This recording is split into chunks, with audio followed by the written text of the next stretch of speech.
Radha sadhyam sadhanam yasya Radha mantro Radha mantradatri cha Radha sarvam Radha jivanam yasya Radha Radha Radha vachi tasya kim shesham.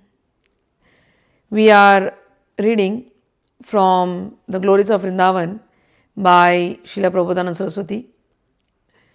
We have read till Shlok number 12 of Pratham Shatakam. There are 17 Shatakas.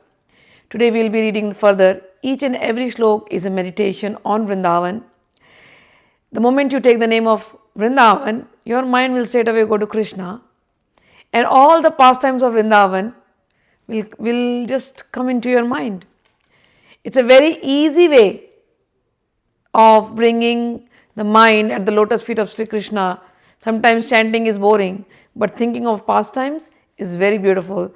And Vrindavan Mahimaamrit is full of such beautiful pastimes and beautiful feelings which Prabodhanand Saraswati has written.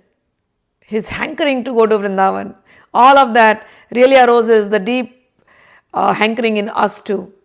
So let us get into the shlokas today. Last time he said that after attaining the platform of Brahman, happiness, by performing severe austerities, the Upanishads, the personified Upanishads, they worshipped Shri Krishna, and then with his mercy, they became the cows of Vrindavan. And they constantly grazed on the grass in Vrindavan, and they became filled with the nectarian taste of topmost mellows of pure devotional service at the lotus feet of Sri Radha Krishna. Today he says, Sri Vrindavan Vasini Sthirachire Doshan Mama Shravayet Yo Asau Kim Shatadha Chinanti Nahi Mam Shastrair Atha Shastrai Shitaihi Sharvadi Shitureva Jivanavane Yo Dvesha Matram Chare Dekasyapi Trinasya Ghora Narakatam Kahakada Vodharet. He says, I just want to be in Vrindavan. Maybe if somebody might start finding faults, who cares? He's already told that. Because see, Prabodhanand Saraswati was not an ordinary man. He was Prakashanand Saraswati. He was a great Advaiti from Kashi, Banaras, and he had 10,000 followers.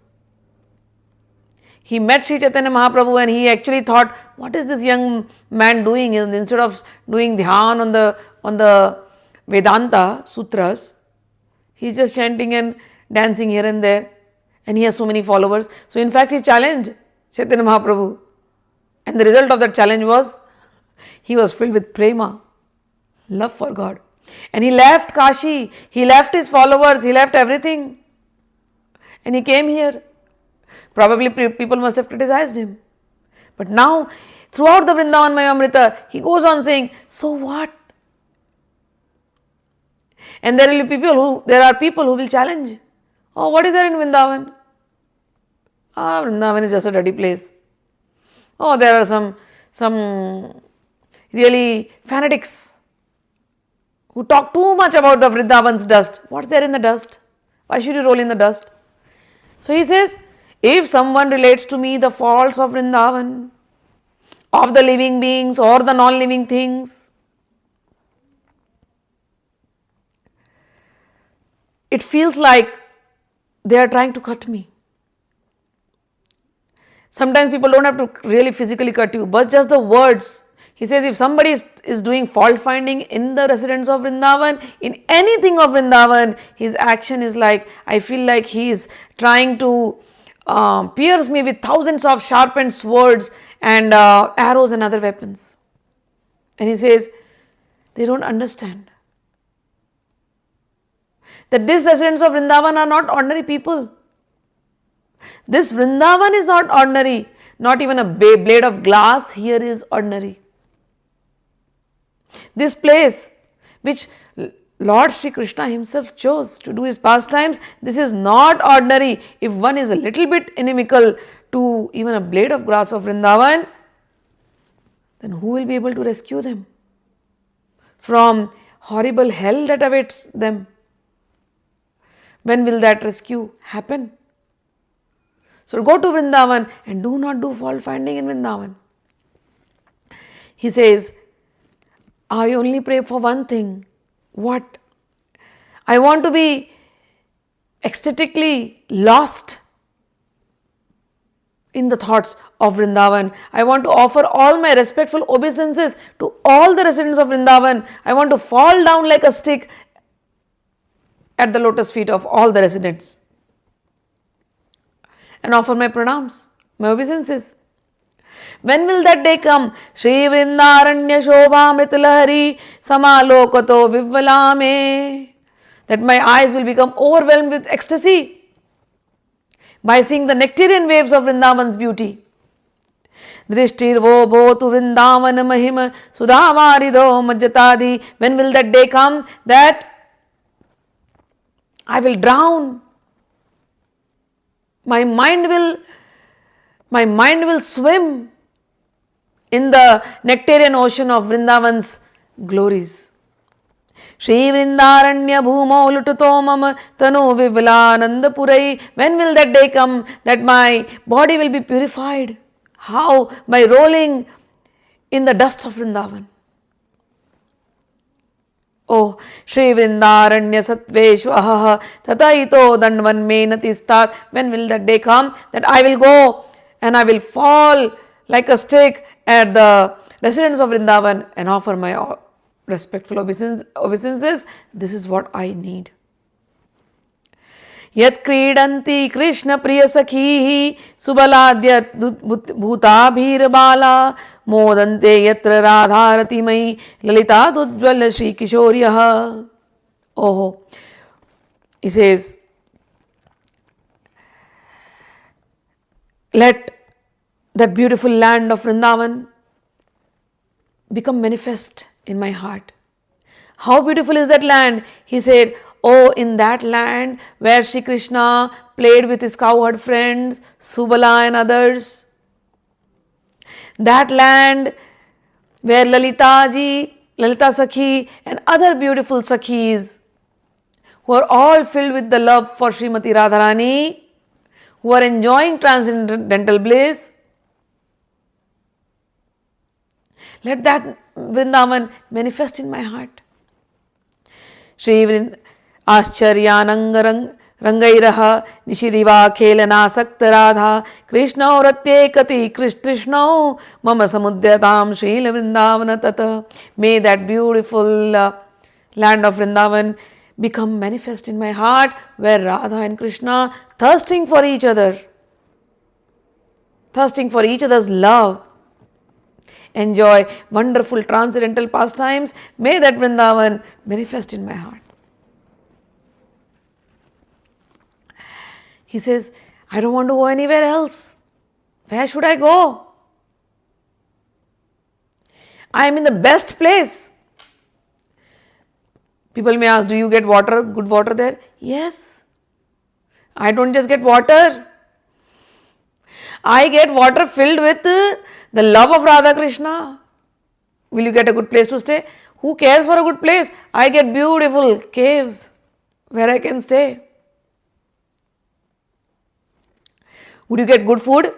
Because that's a forest. Oh yes, not just food. I get fruits which are filled with the love of Radha Krishna. How? Of course, the trees are being, the water of Yamuna. That goes into the trees, and that goes into the vegetables, that goes into the fruits. So those fruits are filled with the waters of Yamuna. They are nourished by the waters of Yamuna. So that water of Yamuna, what is that? That is the flowing love of Sri Radha Krishna. So yes, I get the most palatable fruits, I get the most palatable vegetables, veggies, all green leaves, everything that is filled with the nectarian love of Radha Krishna and the Sakhis.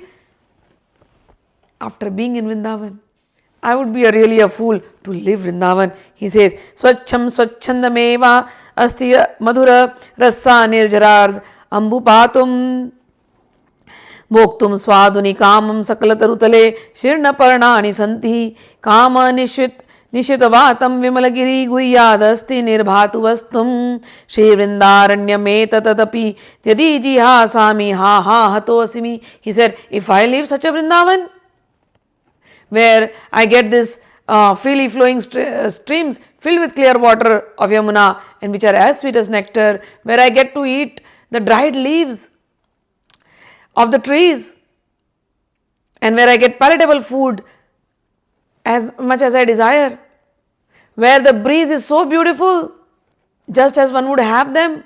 To reside there, there are clean mountain caves and other suitable residences. How unfortunate I would be if I wished to live Vrindavan. He goes on saying, Vrindavan, how is it? Mahapremam bodhe Bodheryadunupama saram. Oh, Vrindavan is like an incomparable essence of the ocean of pure love. You cannot compare with anything else. It's an ocean of pure love that has no comparison. Yadamalam harir premam bodher madhura madhura deepavalayam. Oh, it is so beautiful and very clean. Yadamalam is like the sweetest island bracelet decorating the ocean of love. Mani Munindranam Vrindahi Kalitarasa Vrindavanam Aho. I wish to stay in this Vrindavan which is being praised by even the greatest sages. They also experience Vrindavan as sweet as nectar. Give me, he says, Tade tad dehantavadi samadhiva samadhishitume, O Vrindavan. I want to live here. Please give me shelter. O Vrindavan, give me shelter until the last moment of my life. He goes on saying, this Vrindavan, I meditate on Vrindavan. What all things you meditate on Vrindavan? He says, Vapi Kupa Tadag Koti Bhiraho. Oh, this Vrindavan, I meditate on this Vrindavan which has millions of lakes, ponds and wells, and they are filled with waters. What kind of water? Oh, divine waters, which are very sweet. What is that sweetness all about? The sweetness of transcendental love of Radha Krishna and the Sakhis. Sakhis are the gopis. I meditate on the Vrindavan where there are beautiful gardens. Those beautiful gardens are filled with transcendental flowers and fruits and unlimited wonderful trees and vines.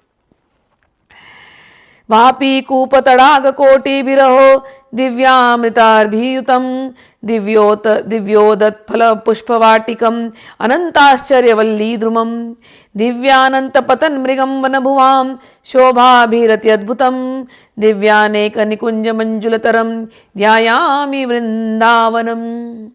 He says, I meditate on that Vrindavan where there are numerous transcendental deers and other animals who are moving here and there. Why? Because of the ecstatic love of Radha Krishna. Wherever Radha Krishna are there, they just want to run there. And I meditate on that Vrindavan where there are beautiful groves. Why are these groves there? To provide that place of solitude for the couple. So I meditate on that Vrindavan. Oh, what else? He says Vrindavan is such a place. It can enchant anybody's heart. It can madden anybody. Vrindavan is such a place that is maddening the trees. The trees get so ecstatic when Radharani arrives in the groves. The trees get so ecstatic that nectar starts flowing out from their trunks. And then sometimes they are so ecstatic they will start dropping flowers. Sometimes the vines get so ecstatic that Radharani, when she is going to pick up flowers for Shri Krishna, say, The vines, they start competing with each other. They want to fall. Me, pick up from me. Me, pick me, pick me. And Radharani has to just, if she picks up one flower from one vine, the vine is like thrilled. The current will go in all the other vines. All the other vines, they start blossoming. That's how Vrindavan is transcendental. So he says, oh, Shri Radhika Madana Mohan Keli Kunja Punjay Vrata Drumalatagana Ratna Bhumi Ananda Mattamriga Pakshi Kulakulam Shri Vrindavanam Harati Kasya Hatana Chetah. He says, whose heart would not be captivated by Vrindavan, where Shri Radhika and Madan Mohan, Krishna, enjoy such pastimes, where there are many trees and flowering vines, where the ground is not an ordinary ground, it is paved with jewels, where the birds and the deer and the other animals are all in ecstatic mode. They are all maddened. They are running in here and there because of the transcendental bliss. Kasyapi divyarati manmata koti rupa dhama dvayasya kanakasita ratna bhasah atyadbhutair madana keli vilasa vrindair vrindavana madhurimam budhi magnamikshe. He goes saying, I have seen this Vrindavan where there is a beautiful couple. And that beautiful couple is performing some transcendental amorous pastimes. And when they are performing these amorous pastimes, the whole of the Vrindavan is plunged into the ocean of love and bliss and sweetness because of their divine pastimes. And this Vrindavan, which is so ecstatic, is more splendid than gold and sapphires. And this Vrindavan, where there's only one Cupid and Cupid's is called Kamdev and his wife Rati. So there's only one Kamdev and one Rati in this Vrindavan, and that is Krishna and Radha. He says thousands and millions of Cupids are nothing. So I have seen that Vrindavan and I meditate on that Vrindavan which is more glorious than millions of Ratis and Kamdevas. Gada sakti matam apiha vishaye vatyanta nirvedato drikpate api saishnuta shainam yoge samudyoginam brahmananda rasaikalina manasam govinda padambuja dvandavishtadiyam cha mohanamidam vrindavanam swair gunaihi. He says, the materialists who are strongly attached to the objects of sense gratification, the sages, the ascetics, who keep themselves away from any materialistic happiness, sensory happiness. And there are other yogis who are constantly endeavoring to see God inside their heart. Then there are impersonalists who do not believe in Krishna or Krishna's form. Then there are some whose minds are already merged in that Brahman Jyoti, the effulgence. All of these people, they may not say, they may not understand, but actually they are all enchanted by the transcendental qualities of Shri Vrindavan. Why? How do you say so? Of course. He says, what? How do you say so? Oh, the one who is inside whose mind is inside the Brahman effulgence, we know that Brahman effulgence is coming from Krishna's lotus feet. He does not understand Krishna, but his mind is there. Somebody may say, oh, Krishna is formless. He is the great Brahman. They do not understand. God is, Krishna is the Brahman. And somebody, the yogi who is thinking, oh, Krishna is the Paramatma, they do not know that Krishna is the Paramatma. Somebody who is meditating on the super soul, the yogis. Yogis meditate on the super soul. He's saying, yes, that super soul is Krishna himself. They do not know, they do not agree with that knowledge. But indirectly, they are all enchanted by Krishna only. And he says, also, then there are others who worship the lotus feet of Lord Govinda. They are also enchanted by the transcendental qualities of Shri Vrindavan. So everyone is enchanted by the qualities of Shri Vrindavan Dham. Chirand उपनिषद गिरामिति विचार्य तत्पर्यंक न लब्धूमिय शक्यते यमुना माधुरीमपि हो तमपि अनुभवेन महारसनिधिं यदा वासतस् तदेव परमं मम स्फुरतु श्रीधाम वृंदावनम. He goes on saying, if somebody may read the Upanishad for a long time, he will still not get even a drop of the nectar of the transcendental sweetness, even after studying so much. Of course, the books are only books of logic. How will you experience that nectarian sweetness of the transcendental pastimes, and especially the transcendental pastimes of conjugal love? It's not possible, because Upanishads describe God as somebody whom you have to look with awe and respect. But here, in Vrindavan, Krishna is performing pastimes. That same God is performing pastimes like an ordinary person. Some people don't want to listen. Oh, Krishna is going and prancing around with the gopis of Vrindavan. He is holding hand of Radharani and is just walking in near the shores of Yamuna. Some people don't want to hear that. They are very jnanis, they are very knowledgeable people. They are like, God has no other work to behave like ordinary person. They cannot relish this nectar of God becoming like us. They just want to keep reading the books and thinking, God is so far, God is so far. And do all the stutis, God is listening the stutis. So be it. They are not able to relish the nectar that God is not that far. He comes down, He incarnates as Krishna, and He does all these loving pastimes. He becomes a small child, goes to the gopis and gopis' homes, asking for a fistful of butter. It doesn't click. He wants love. And in the groves of Vrindavan, he falls down at the feet of his beloved Srimati Radharani. Not only Srimati Radharani, he falls down at the feet of Radhika's friends. People don't want to hear that, some of them. Because how can God fall at the feet of ladies?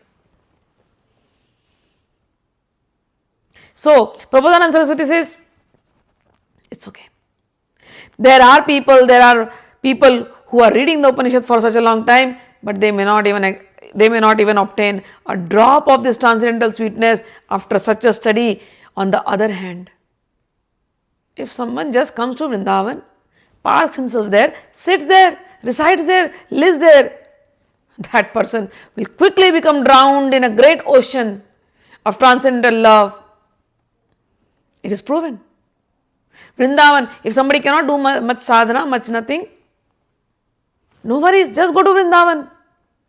The land of Vrindavan is so glorious. The moment you get down at Mathura station, you will hear all the people calling rickshawalas. Vrindavan, Vrindavan, Vrindavan. You have started hearing the name of Vrindavan. Radhe, Radhe, Radhe. You have started hearing the sound of Radha. You don't have to do any sadhana. Just by being there. And everybody will talk about Krishna's glories, Radharani's glories. You go to Barsana, you will hear about Radharani's stories. You go to Nandagaon, you hear about Krishna's stories. Everybody is talking. Every saint is talking about Krishna and Radha and their transcendental pastimes. Every grove is still there.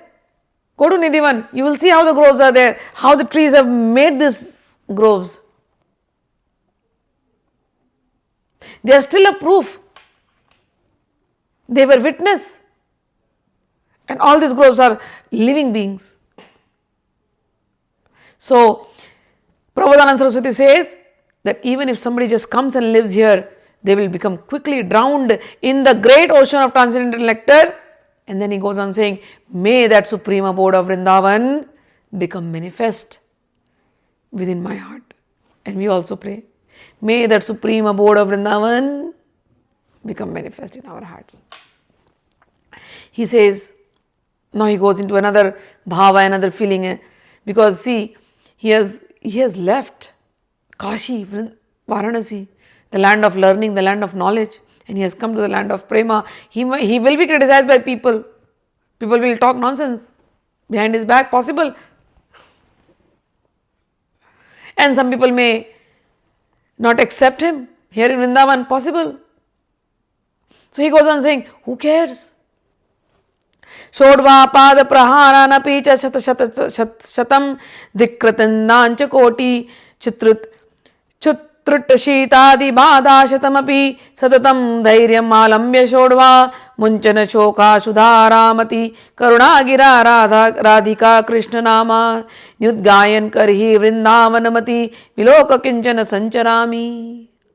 He says, when will I wander in this land of Vrindavan, calling out the name of Sri Radha Krishna loudly, crying? All I want to do is to wander like this. Raise my hands and call, Ha Radha, Ha Krishna, Ha Radha, Ha Krishna. I do not care if I am being kicked out. I am ready to tolerate hundreds of kicks. I am ready to tolerate millions of insults. I am ready to tolerate onslaught of hunger, thirst, cold, heat, and hundreds of other sufferings. I left everything. I can live here penniless. I don't want money. But I want to live here, shedding tears of love, shedding tears and calling out the names of Sri Radha Krishna. Oh, all I desire is to wander in this land of Vrindavan. He has come meeting Sri Chaitanya Mahaprabhu. So now you know why these feelings are coming. How is he talking like that? He has become like Chaitanya Mahaprabhu. He has got that emotion right now. And then he goes on telling his mind that, oh mind,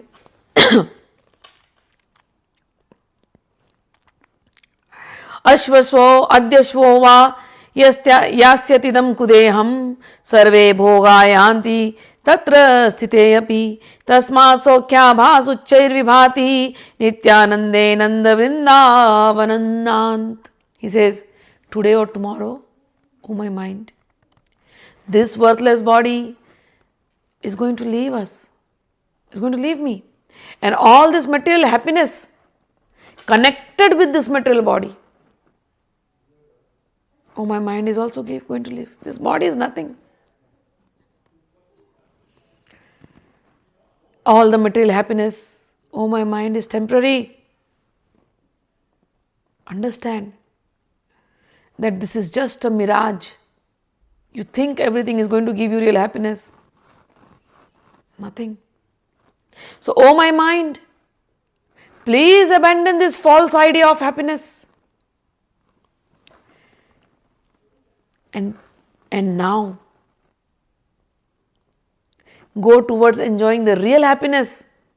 And where is that real happiness? Real happiness lies in eternal service to Sri Radha Krishna. Where can I find this Radha Krishna? Oh, they are in the holy land of Vrindavan. So, oh my mind, move towards Vrindavan. Stay there, live there. Now, whatever may come, you are only going to live in Vrindavan.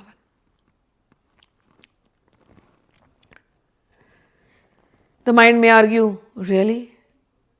You had so many. Think of Prabodhanand's situation. He is living Kashi and he was a very respected person in Kashi. So all the kings giving him obeisances. And there are many people who may say, why Vrindavan of all the things? And why you want to live like this? Why don't you pray to the demigods? You will get more riches, more happiness, and you will find liberation also. There are people who give all these theories.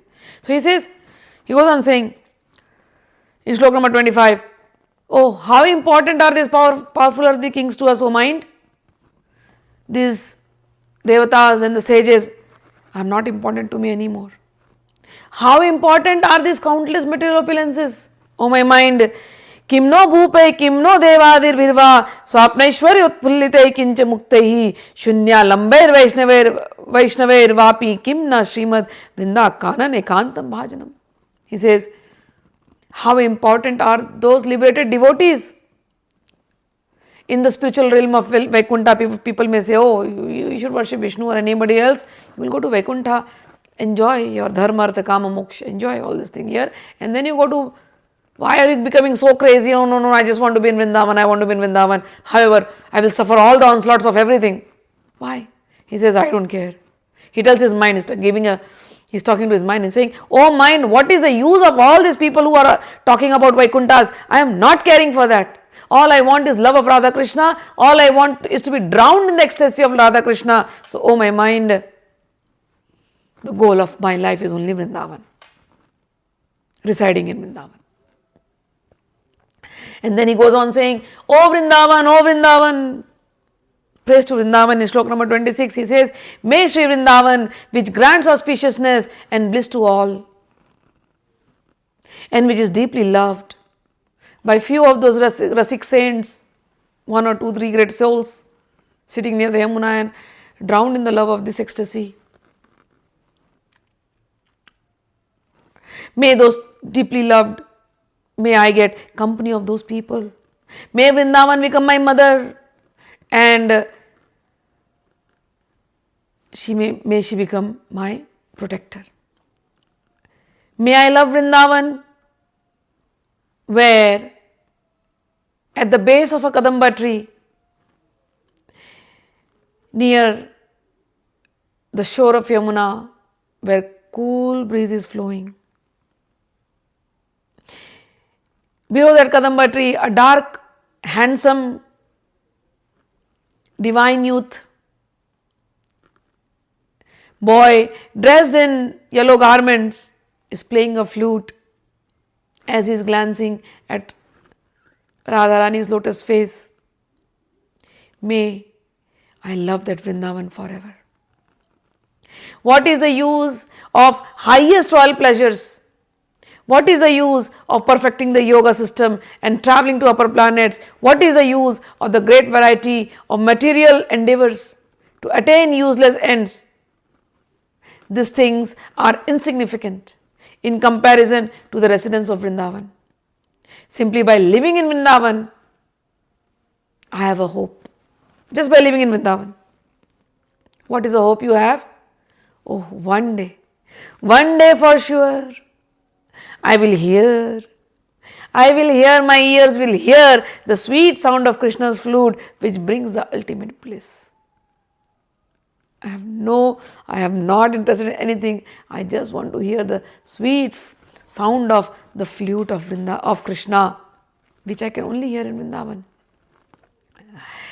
May my body may be decorated with beautiful garments. He goes on in saying in Shlok number 29, my body may be decorated with beautiful garments and ornaments, or maybe it is afflicted with terrible diseases. I do not care anymore. Whether people praise me or they defame me with millions of words, I don't care anymore. I may become the master of all wealth, or maybe I may be reduced to abject poverty. I may become free from all suffering, or maybe I am a living corpse. Whatever my condition is, I have now decided that I will only take the shelter of transcendental land of Shri Vrindavan, which is the source of all bliss. Nothing else is in my head anymore. I will only live in Vrindavan, only live in Vrindavan, only live in Vrindavan. And we conclude with Shlok number 30. He says, you may experience again the same feeling. He is continuing. He is saying, you may experience either happiness or distress. You may know fame or infamy. The lowliest persons probably may insult you for choosing this life of a mendicant in Vrindavan, leaving everything behind. Probably the lowliest persons may insult you, or saintly devotees may praise you. Wow, he's so great. He understood the meaning of life and he has left everything and gone to Vrindavan. Wow. Do not get carried away by that. You may know poverty or great wealth. You may obtain all valuable things or you may not obtain anything. Whatever position you will be in, it is because of your pious or impious deeds. Rise above all that and just make Vrindavan your life and soul. So this he is saying to himself, but this is an inspiration to all of us. Let us make Vrindavan our life and soul. Let us pray at the lotus feet of Srila Prabodhanand Saraswati, Shri Radha Krishna and all the Rasik saints of Vrindavan. May they bless us with the same love, with the same ecstatic love. May Vrindavan shine and manifest in our hearts forever. Till then, till we make the next video with the next shlokas, some more great transcendental meditations. May Radha Krishna always reside in your heart. Till then, Jai Shri Krishna, Jai Shri Ram.